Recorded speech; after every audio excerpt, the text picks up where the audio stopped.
જય શ્રી કૃષ્ણ વૈષ્ણવો, સ્વાગત છે તમારું કેટી કોમરેડ ચેનલમાં। આજે આપણે રસખાનજીનો એક પ્રસંગ જોઈશું। પહેલા જોઈએ તેમને રચેલી એક પંક્તિ। માનુષ હોવ વહી રસ ખાન, બસુ વ્રજ ગોકુલ ગામ કે ગ્વારન। જો પશુ હોવું કહા બસ મેરો, ચરુ નિત નંદ કી ધેनु મંજારન। પાહન હો તો વહી गिरी को, जो धर्यो कर छत्र पुरंदर धारन। जो खग हो बसेरो करे मिली, कालिंदी कुल कदम्ब की डारन। व्रज मंडल में गिरिराज पर्वत ઉપર બિરાજતા શ્રી ગોવર્ધન ધરના મનોહારી સ્વરૂપના દર્શન રસખાનજીને થયા અને તેઓ એ સ્વરૂપમાં આસક્ત થઈ ગયા। મંદિરમાં જઈ શ્રીજી બાવાના દર્શન કરવાની તાલાવેલીમાં 3 દિવસ રાત ભૂખ્યા તરસ્યા ગોવિંદ કુંડ ઉપર બેસી રહ્યા।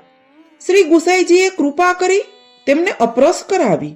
શ્રી ગિરિરાજજી ઉપર મંદિરમાં બોલાવ્યા। શ્રીજી બાવા સન્મુખ બ્રહ્મ સંબંધ કરાવ્યું। ત્યાં તો તેમને લીલાની સ્ફૂર્તિ થઈ। શ્રીજી બાવા બહાર પધાર્યા, રસખાનજીનો હાથ પકડ્યો, પોતાના સ્પર્શનું સુખ આપ્યું, પોતાની લીલાના સાક્ષાત દર્શન કરાવવા લાગ્યા। ગોચારણમાં પધારે ત્યારે પણ રસખાનજીને સાથે લઈ જવા લાગ્યા। રસખાનજીનું જીવન ધન્ય બની ગયું। પછી તો વ્રજ મંડળમાં જ વાસ કરીને રહ્યા। લીલા રસનું અવગાહન કરતા સુંદર કાવ્યોની રચના કરવા લાગ્યા।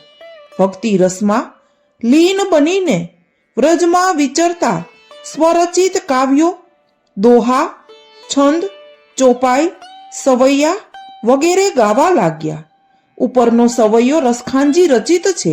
એમાં આ રસિક ભક્ત કવિએ પોતાની એક અભિલાષા વ્યક્ત કરી છે। આ અભિલાષા બતાવે છે કે રસખાનજીને વ્રજમંડળનું કેવું પ્રબળ આકર્ષણ છે।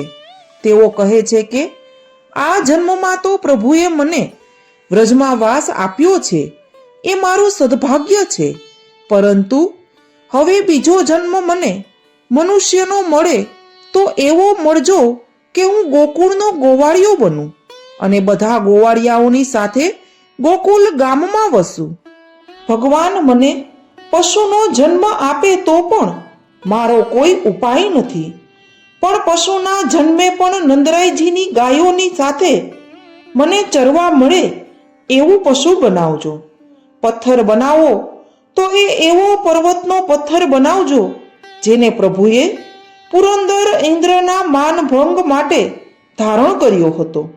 હે પ્રભુ, મને પક્ષી બનાવો તો પણ વાંધો નથી, પણ શ્રી યમુનાજીના કિનારે આવેલા કદંબની ડાળ ઉપર માળો બાંધીને રહું એવું પક્ષી મને બનાવજો। વ્રજનો સંબંધ છૂટે એવો કોઈ જન્મ આ ભક્ત કવિને મંજૂર નથી। મનુષ્ય, પશુ પક્ષી કે પથ્થર કોઈ પણ સ્વરૂપે પ્રભુ તેમને વ્રજમાં જ વાસ જન્મો જન્મ આપે એવી અભિલાષા તેઓ આ કાવ્યમાં વ્યક્ત કરે છે। દરેક વૈષ્ણવની પણ આ જ અભિલાષા હોય છે ને। માધવ દાસ તો એટલું માંગે, મને દેજો શ્રી વ્રજમાં વાસ। પ્રભુના ભક્તો તો મુક્તિની પણ ઈચ્છા નથી કરતા, તેમની તો અભિલાષા છે કે એમને વ્રજમાં જ જન્મો જન્મ વાસ મળે। વૈષ્ણવો, જો વિડીયો ગમ્યો હોય તો કમેન્ટ બોક્સમાં જય શ્રી કૃષ્ણ અવશ્ય લખજો અને વિડીયોને લાઈક, શેર અને સબસ્ક્રાઇબ કરી દેજો। જય શ્રી કૃષ્ણ।